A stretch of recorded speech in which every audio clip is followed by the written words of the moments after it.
Well, this is the fairly new Swarovski STC 17 by 40 by 56 Spotting Scope. I'm out here doing some shooting today, so I thought I'd just do a quick review on it. It's Swarovski's new kind of compact spotting scope. I believe it came out last year, and it was really hard to get for a while, but just doing this review now because I see they are available at some places, and getting ready for hunting season, I thought this might come in handy for some guys. Just some basic stuff right away. It comes in at 2 pounds, 2.6 ounces. This one has a 56 millimeter objective lens, and I believe it's the biggest objective lens on the market for a compact spotting scope. I'm not 100% sure on that, but good for gathering light. 56 definitely on the smaller end, but when you get the great glass that Swarovski makes, I think that makes up for a lot of it. Like it says in the name, the zoom varies from 17 power all the way to 40 power just by twisting this knob. It is 11 inches or 11.6 inches long and 2.6 inches, I guess, wide and tall. This is obviously the straight version. They have an angled version.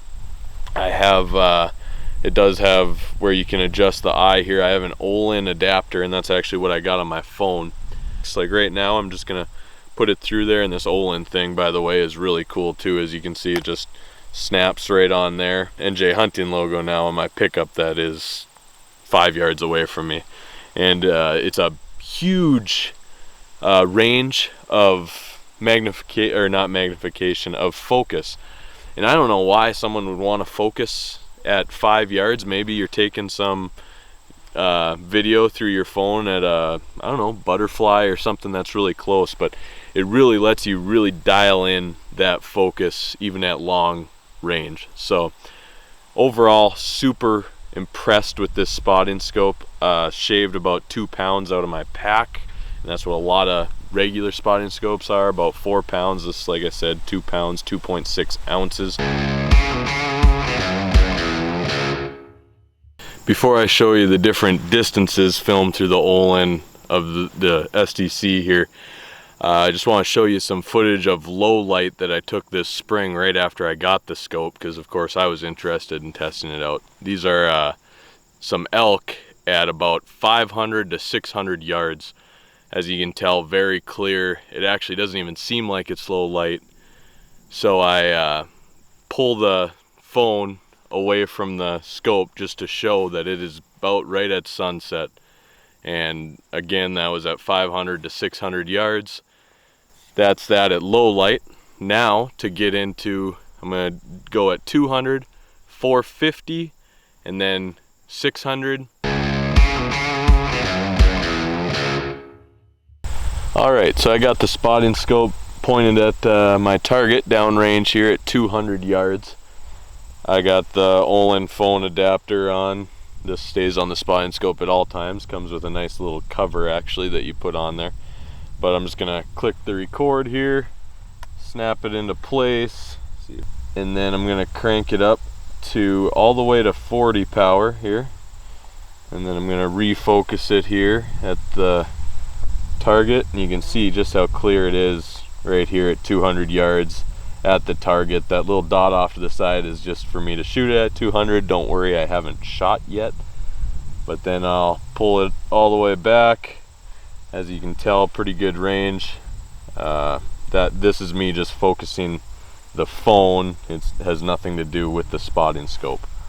Alright, this is us at 450 yards. Get the Olin on here again. Starting at full zoom, which is 40. As you can tell, tough for the phone to kind of focus in on the target, but gets that bail crystal clear at 450. Obviously, if it was an animal, you'd be able to count the points and stickers on it. Zoom back out here, a little fuller view image.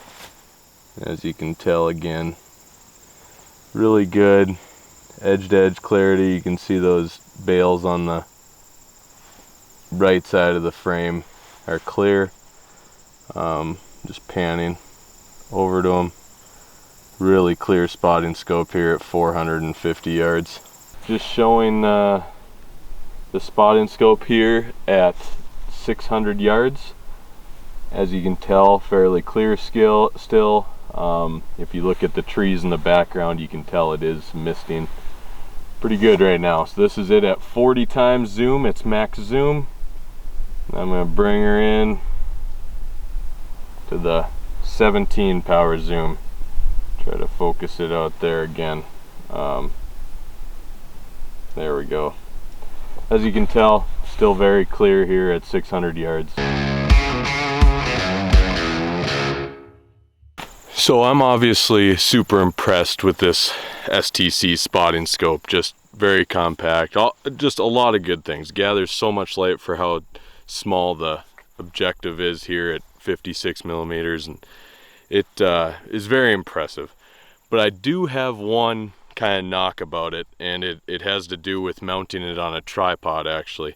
So I'm going to take this little plate off here just to kind of show you what I'm talking about.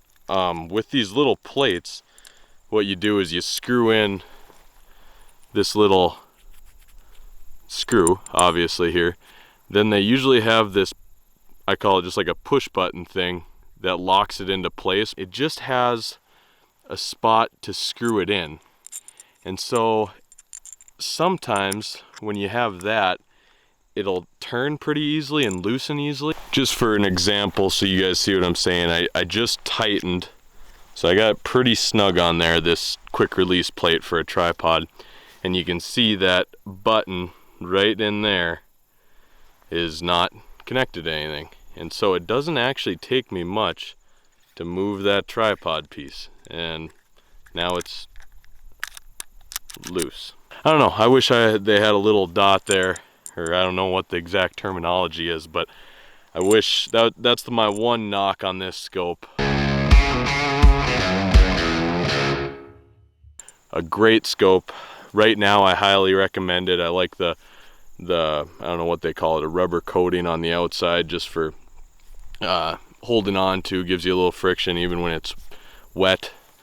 It is waterproof, I think up to 13 feet, I think, but so it is, in my opinion, right now, before getting it out into the field, it seems like it's the ultimate backcountry hunter's spotting scope.